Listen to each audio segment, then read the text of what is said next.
Welcome to AU Manufacturing Conversations, episode number 96, sponsored by the Commonwealth Bank. For those interested, a link to the recent Commbank Manufacturing Insights Report mentioned during this conversation is available in the show notes. Now on with the show.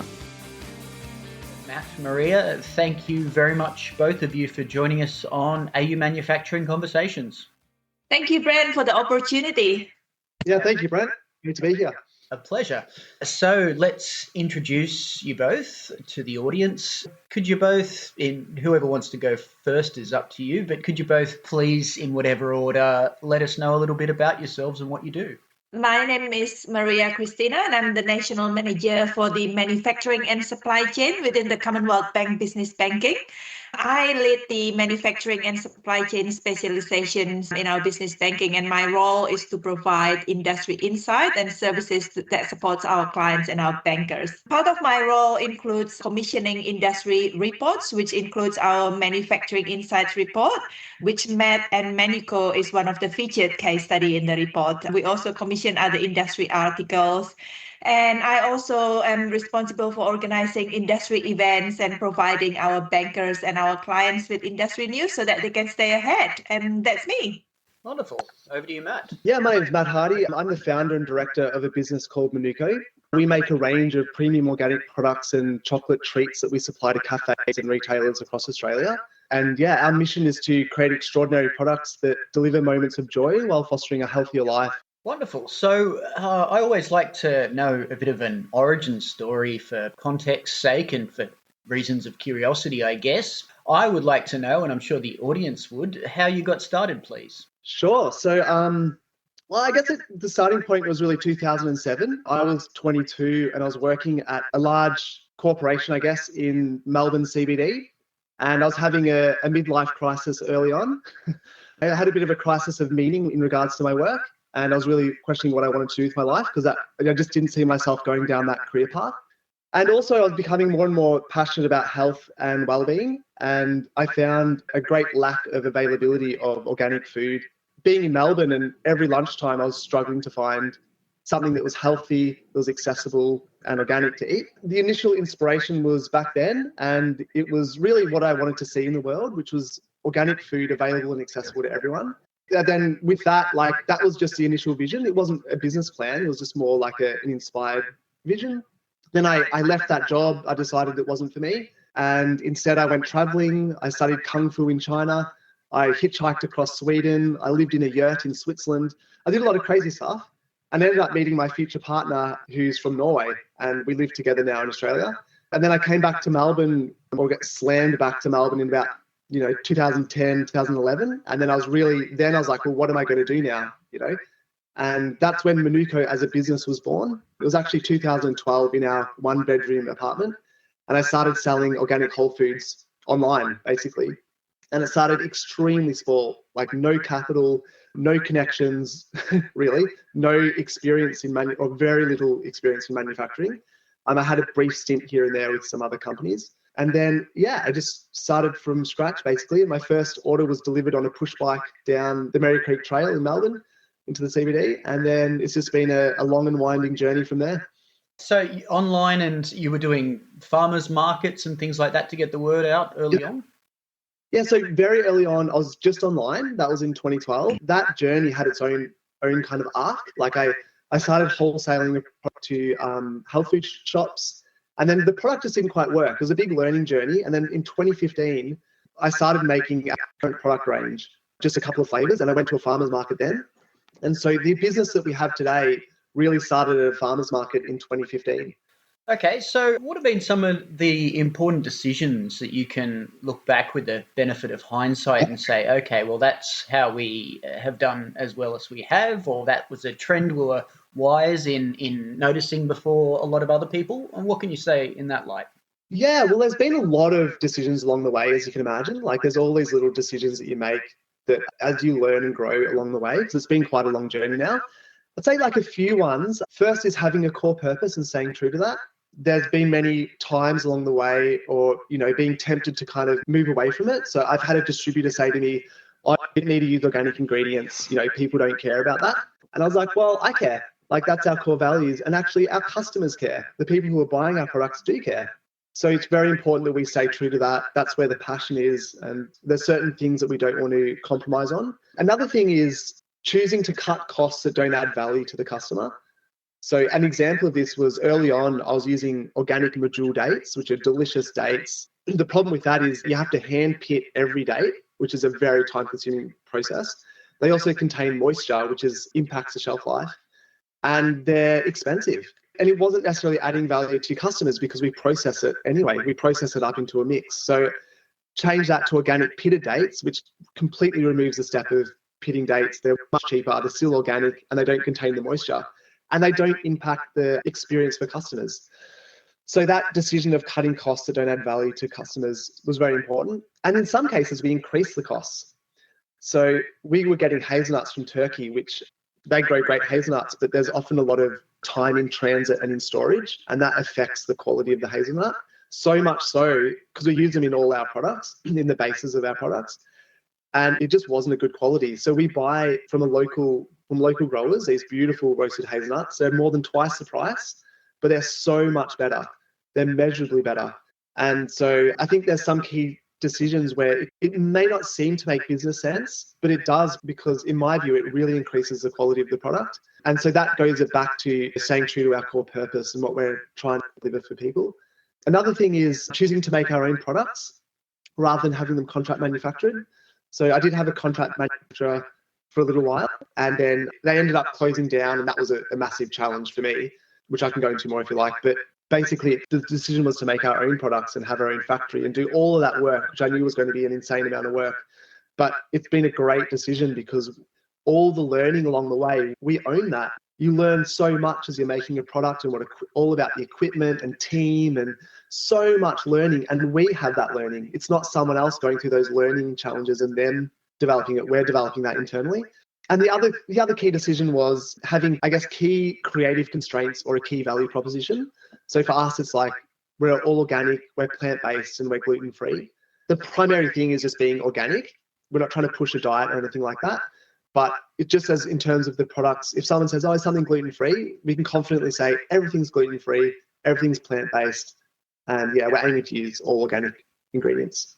So I just wanted to ask about organic ingredients. You mentioned that's a non-negotiable item for you and your business, and great. What made you fall in love with organic? Good question. Well, I actually grew up on an organic dairy farm in Victoria. So yeah, it's been my background and upbringing. My dad got into organic farming when it was just becoming a thing way back many, many years ago, many decades ago. So yeah, I've been brought up around it. And then in my early 20s, I became more interested in health. Like I stopped drinking when I was 22, and I grew up in the country. So drinking for me started pretty early, like in that kind of culture. And so I became increasingly interested in health. I'm not super like hardcore about it. I'm open to other, sometimes non-organic ingredients may be better farmed. It might be in a better farm. It can depend on the quality of the farmer and the land and things like that. But just as a general rule, like, you know, less chemicals in the earth and the waterways and in our food and in our bodies, essentially. Yeah. Another thing I'd like to ask about is you recently came back from northern Italy and elsewhere. Tell me about learning to make chocolate there and the importance of doing so and what you got out of it. Yeah, well, it was awesome. So I was there in Italy for a week, and it was basically one big chocolate expedition with my partner and our almost 2-year-old son, which is a crazy adventure in itself.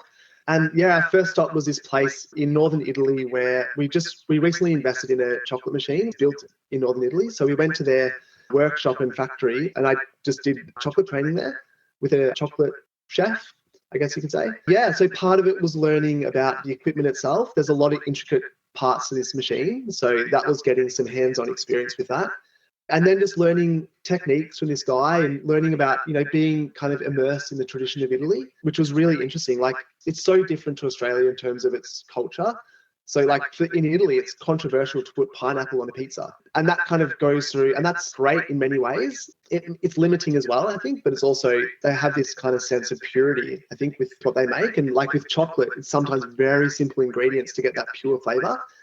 And I've often had this approach of like having many different ingredients to create a really multifaceted flavor. So I love just kind of like learning in a different culture and having a different approach. yeah, then we went to another place just south of Milan where we went to a factory that makes all the machines from bean to bar.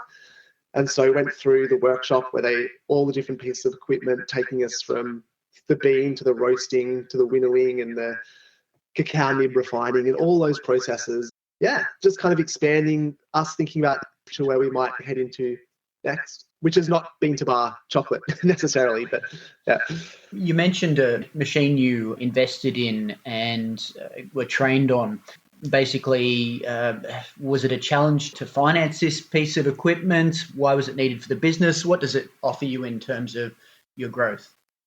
Yeah, well, in terms of financing, this is not meant to be a plug for Commbank, but I can honestly say that it was a really extremely smooth process, and yeah, financing wasn't an issue because I guess we had what it needed to get the finance for that. So that was really smooth. And yeah, we were coating products in chocolate, and if you've ever tried that doing that by hand, it's quite a difficult process. And it's very messy, and we just faced so many problems with that doing it by hand. But it was a really great place to start because it allowed us to test the products and see if this was something viable and something that we wanted to do. And when we were confronted with the problem of doing that by hand so much, but we were pushed to make more and more, it finally made sense for us to take the leap and invest in a piece of equipment for that. And Italy makes some really fantastic chocolate equipment and ice cream and equipment and things like that. So I looked around and did a lot of research and ended up looking between two companies in Italy and then landed on one because I thought that I really loved the design of it and I thought it was a high quality build. And I flew up to a company in Byron Bay that also uses that equipment. And so had a chat to him and it just confirmed that it was the right kind of piece of equipment for us. So yeah, just went for it. Right on. So we're talking about technology investments. Let's turn to the digital side of things. What digital technologies that you've adopted in the recent past have been particularly useful to you and why? So one that's been extremely helpful just from a business point of view, it's not necessarily manufacturing, but just business, is an online wholesale ordering platform and sales and payment platform. Mm-hmm. So all of our wholesale customers can place orders on this platform really easily. It's a great way for us to receive orders and it also takes care of all the payments. And prior to that, we were doing that all manually. So we'd have to wait to get a confirmation, had the invoice been paid, checking the bank account, and then shipping an order. And it became it wasn't a scalable option. So we use a platform called Audimentum, which is really good in the food service kind of cafe world. A bit of like ChatGPT has been supportive with some things. So for example, creating safety operating procedures for some of our machines. So getting it to read manuals and then creating a safety operating procedure. And then, obviously reviewing that and making sure that it's all good. But that's been awesome, like supporting with some kind of legal stuff, a bit of NPD support as well. Yeah, a lot of scope there. Staff policies, workplace policies has been great. We use Canva for a bit of design support as well. Google Drive for things like storage and sheets and docs. But that's kind of it. Like we would need more as we grow. But I'd say they're the core digital technologies that we use.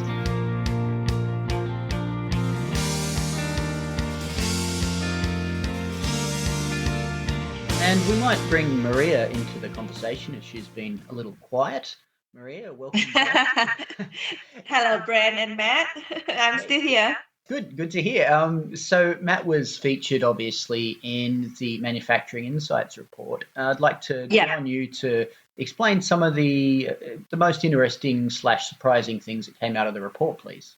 Yeah, sure. So one of the most interesting part of the report is that we found that 83% of our manufacturers and distributors in our research sample are still optimistic of the business conditions ahead, despite all of the challenges in the macroeconomic conditions. It's just important to note as well that we conducted the research earlier in the year, around January, February, and the report was released in May. The research sample, there were 300 manufacturers and 160 distributors, so bringing the total sample of 460. And within that research sample, almost 2 in 3 of the businesses are expecting their profitability and revenue to still grow this year. But of course, this optimism in the business is tempered with cautions as the high energy costs and inflationary pressure presents a really big challenge for the industry this year. You know how tough it is, brand out there. The other interesting part of the report is on productivity. As the input cost increase and in the face of the weakened consumer spending and limited ability to increase prices from the manufacturers, they will have to turn into productivity improvement to maintain their margin. In the report, I think we also noted that around half of the businesses in our sample has a pretty good capacity utilization rate of between 85% or above. Of course, this is differing depending on the business size and the subsectors. And some of the top initiatives by the business to improve their capacity utilization rate includes investments in people, reskilling their staff, reviewing their production KPI, investments in digital technologies such as a tighter inventory management system or digital adoptions, and the plant and equipment upgrade. And Matt mentioned a couple of these earlier in his conversations. And lastly, the other part that I think is the favorite amongst the readers' insight report is the interesting case studies in the report where businesses share their insight into how they've adapted to changes in consumer demands, productivity improvements that they've adopted within the business, as well as the sustainability initiatives. And of course, Matt and Manuko is one of the case studies alongside Vitality brand, which is the producer and wholesaler behind the personal care brands such as Cancer Council, and another iconic beverage producer, Bigfoots Australia. So the next thing I'd like to ask you both is your thoughts on what companies, manufacturers of course, need to do to be globally relevant from Australia. Sure, I'll get Matt to answer that and then I'll give my thought as well.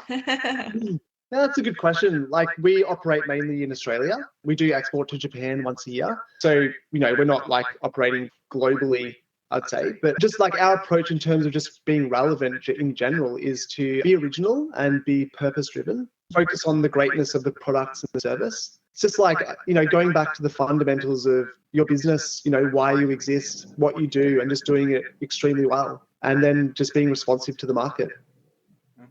And Maria? I recently asked one of our case study Bigfoots Group Australia managing director this very question. Bigfoots is a successful brand both nationally and they also export as well. And according to Angelo, who is the managing director for Bigfoots, firstly, brand resilience, cost efficiencies, and long-term thinking to drive continuous innovations are the key to their success.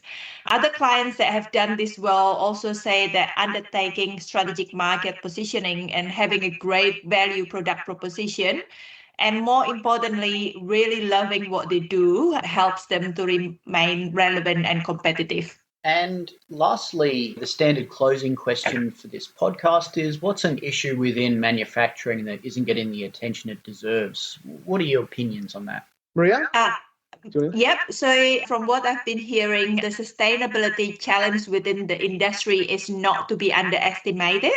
Obviously, there are compliance challenges, there's financial constraint to implement sustainability initiatives, as well as the supply chain complexities are the biggest barrier to deliver sustainability initiatives for manufacturers. Despite some of these challenges, our report shows that most of the businesses are currently consistently progressing in their sustainability journey, which is fantastic to see. We at Commbank would love to be part of our clients' journey in addressing some of these challenges. So I'd encourage our clients and listeners to reach out to their bankers to find out how we can support you in your sustainability journey.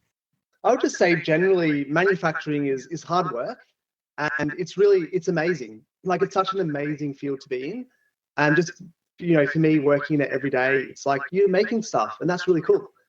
And I think it's underappreciated. So there's a lot of issues in just physically making things. Like, there's the physical labor side of things. You're not just sitting all day. You're actually, working with quite heavy equipment sometimes and ingredients and things like that. So I think like just generally manufacturing is kind of underappreciated. That's how I see it. And it's really cool. Like, making stuff is awesome. So that's what manufacturing is. And so I'm a big proponent and advocate for that. Well, it's been a pleasure meeting with both of you this morning. Thank you very much for your time, and thank you for being on A Manufacturing Conversations, Matt and Maria. Thank you, Brad. Thank you, Brad. Thanks for the opportunity. Yeah. Yeah. Some things you should know. Guests featured in the podcast are speaking from their personal experiences only. As this podcast has been prepared without considering your objectives, financial situation or needs, you should, before acting on the content, consider its appropriateness to your circumstances. Commbank does not necessarily endorse the views of a particular individual or guarantee the accuracy of the information provided.